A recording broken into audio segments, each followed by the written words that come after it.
Ja, erster Tag in Fes und gleich meine Polizeieskorte. Die Polizei ist schon wieder da. So, also wir wurden jetzt gerade von dem Herrn eingeladen, bei ihm im Innenhof zu zelten. Jedenfalls stehen die Bullen schon wieder vor der Haustür.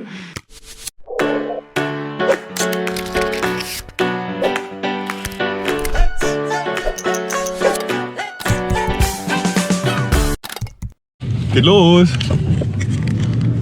Geht los! Ja, 9 Uhr. Fahren jetzt noch schnell örtliche Spezialität holen, Datschkuche, und dann geht's Richtung Karlsruhe, am Baden-Baden Airport. Also, angekommen? Flughafen, ja? Baden-Baden am Flughafen. Wir sind gespannt, ob wir überhaupt durch die Eingangstür passen. Wenn wir nicht durch die Eingangstür passen, müssen wir hier bleiben, haben wir gerade schon beschlossen. Es geht nicht anders. So, dann mal los. Auf zur Eingangstür. Also, wir sind durch die Kontrolle durch. Mit unserem ganzen Zeug ist schon einiges gewesen. Aber es hat super geklappt, also gar kein Thema gewesen. Bei mir haben sie geglaubt, weil ich habe Expander in meinem Handgepäck, weil die so schwer waren. Das sieht aus wie Kabel und so. Das haben sie dann nochmal extra aufgemacht und nachgeguckt, aber es hat alles gepasst. Genau, jetzt geht's Richtung Gate.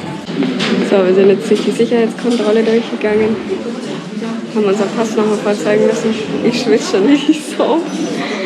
Wir haben alle möglichen Klamotten angezogen, damit so wenig wie möglich noch im Aufgabegepäck ist, damit wir ein bisschen leichter sind. Ja, wenn alles klappt, sind wir dann in 3 Stunden in Fes.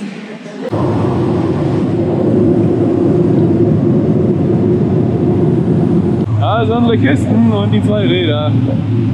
Alles da. Noch ist es ganz. Oh, es ist jetzt gestartet. Jetzt geht's los, in 3 Stunden sind wir da.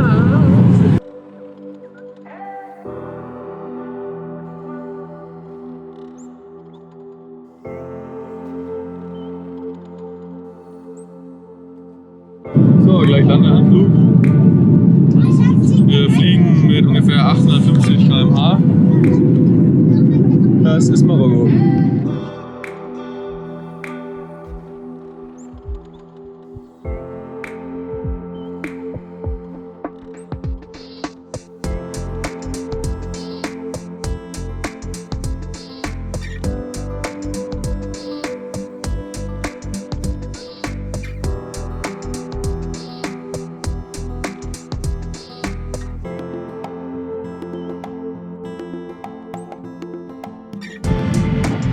Es ist ja so schön warm hier. Hat alles gut geklappt. Wir sind jetzt angekommen in Fes, sind auch schon fleißig am Zusammenschrauben. Oder eher gesagt der Daniel.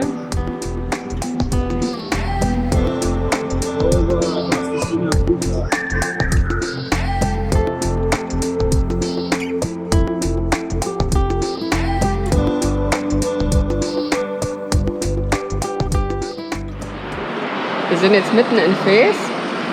Haben gut eigentlich unsere Räder zusammenbauen können am Flughafen, haben dann ungefähr... Aber ewig gedauert. Ja, es hat ein bisschen gedauert. Ja, und dann haben wir ungefähr, wir dachten, es wären nur 13 Kilometer hier rein bis zu unserer heutigen Couch. Hat sich dann aber doch herausgestellt, dass es irgendwie ein bisschen weiter ist. Und das Problem, was wir jetzt aber eigentlich hatten, ist, dass wir den Namen zwar von der Person hatten und die Adresse, aber die Adresse hat unser Navi nicht gefunden. Also Google Maps erkennt einfach die Adresse nicht. Die hat uns woanders hingelotst und wir sind dann noch mal gute 5 Kilometer woanders gewesen als eigentlich. Aber das Lustige ist, wir haben seit einer halben Stunde haben wir jetzt eine neue Taktik entwickelt, und zwar haben wir einfach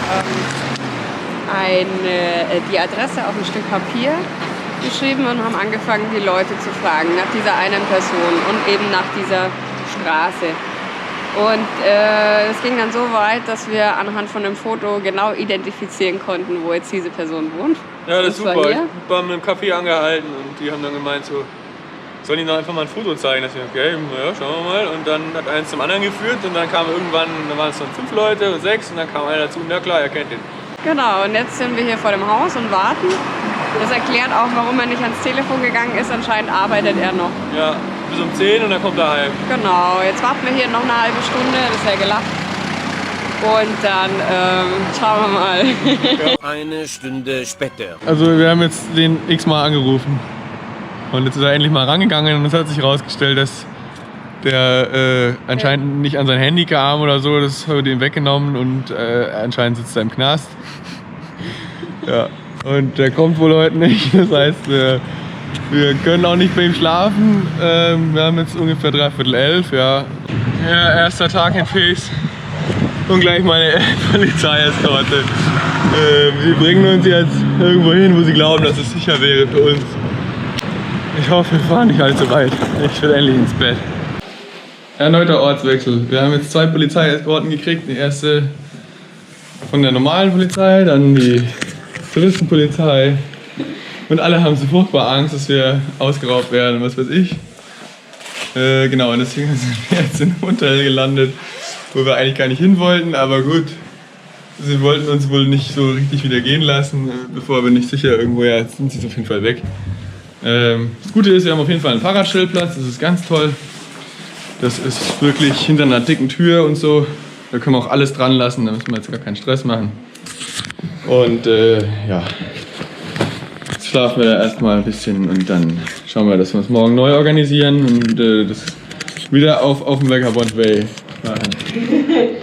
Immer anders und nie, Ja. wie man denkt. Ja, genau. Wir sind etwas ausgeschlafen als gestern und laufen jetzt mal hier ein bisschen durch die Medina, besorgen uns ein bisschen Frühstück. Hier wird Gas ausgeliefert, Gaspille. Schauen wir mal. Wir haben ein super Frühstück gefunden. Wir müssen ein bisschen gucken mit dem Film, das wollen wir nicht so auffällig machen am Anfang und dann mal gucken, wie die Leute damit umgehen.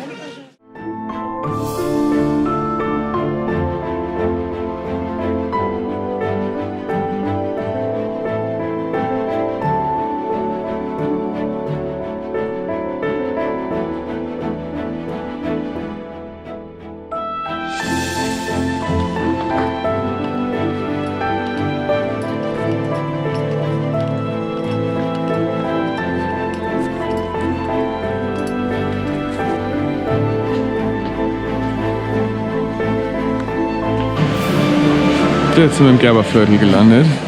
Man riecht's deutlich.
So, jetzt fahren wir mal zu unserem neuen Couchsurfer, der nicht im Knast sitzt. Schauen wir mal, ob er im Knast sitzt, bis wir dort sind.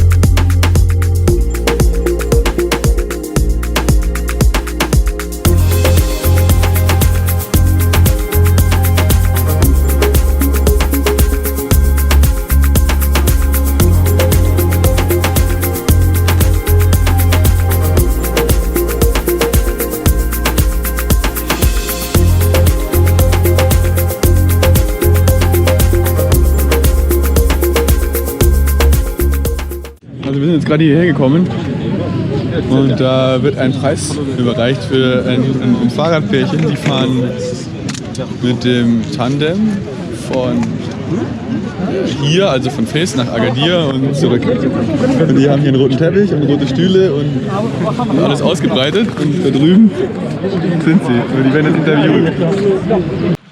Jetzt gibt's Tee. Tee, Marokkanischer Tee.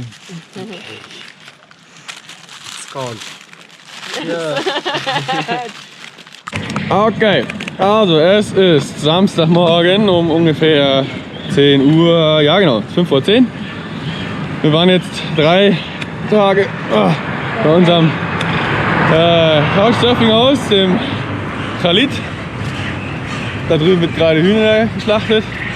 Und weil sich die Route, die wir fahren, nicht ganz so mit der Zeit ausgeht, können wir jetzt nicht einfach noch hier noch länger bleiben. Wir wollten ja ursprünglich nur 2 oder eine, dann 3 gemacht und ich würde schon gerne noch bleiben, das ist nicht.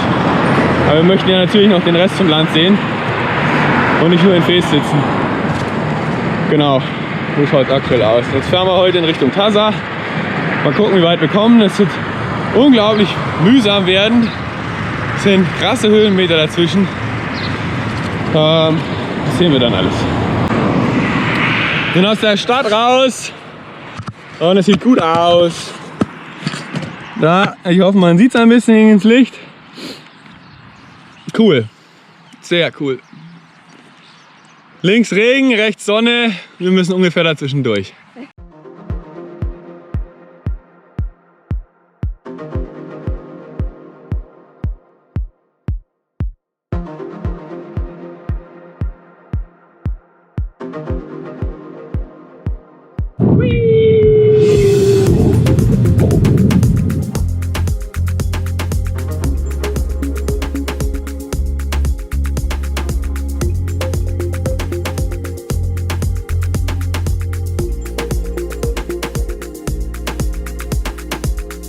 Ah, er macht eine Fahrradtour, haben sie gesagt.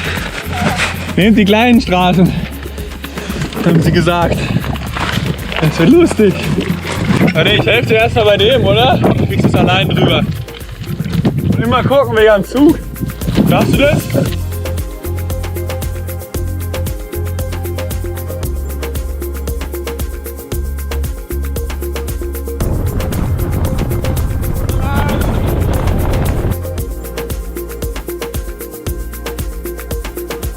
Wir sind jetzt in Wydad Ayad. Und da ist ein super großer See.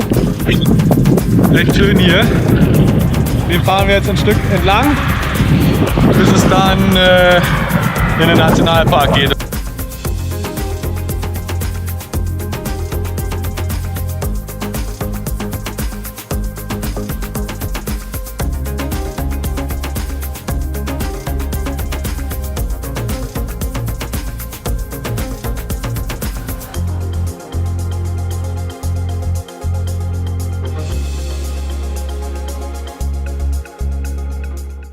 Bekommen wir, wie es aussieht, unsere dritte Polizeieskorte.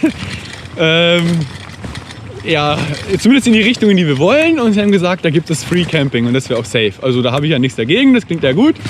Jetzt schauen wir halt einfach mal, was sie uns da vorschlagen. Das ist halt schon, das ist nervig. Das ist ziemlich nervig. Also, wir haben jetzt 3-mal gefragt, dass es gratis ist. Also sie wollen jetzt auch nichts andrehen, haben wir das Gefühl, das passt schon. Das weiß man nämlich nie so richtig. Und dann bist du direkt im Hotel vom Bruder. Das ist ja das, was wir schon einmal hatten, was wir nicht wollen. Und jetzt fahren wir einfach mal den hinterher. Also die Schätzungen liegen zwischen 2 und 12 Kilometer, je nachdem, wie sie es erklären. Schauen wir mal. Jetzt kommen sie da schon links. Okay. Also Moment, da sind sie. Da vorne. Wenn wir verschollen gehen, das ist das Nummernschild. Just for security. Genau, alles just for security. Wir wurden jetzt gerade von einem Herrn eingeladen, bei ihm im Innenhof zu zelten. Und aus den Zelten wurde dann auf dem Dach zelten und dann wurde auf dem Dach zelten im Zimmer pennen. Jedenfalls stehen die Bullen schon wieder vor der Haustür. Und jetzt wird da groß rumdiskutiert, ob wir denn hier sicher sind und keine Ahnung was. Ich kann es euch mal zeigen. Da drüben, unten an dem Tor, ist jetzt ein großes Heckmeck und was weiß ich was alles. Genau. Und ja, genau, hier so sieht es ja aus und wir fühlen uns ziemlich schlecht, weil die jetzt hier das Zimmer frei gemacht haben. Wir wollen ja einfach nur in Ruhe irgendwo zelten und unsere Ruhe haben. Ganz einfach. Nur für unsere Sicherheit. Genau, und alles ist natürlich nur für unsere Sicherheit. Wir haben es im Internet gelesen, allen anderen Radreisen in Marokko ging es ähnlich, mit Polizeieskorte und was weiß ich was. Das ist ein riesen Hackmack. Dass es so schnell losgeht, hätte ich nicht gedacht.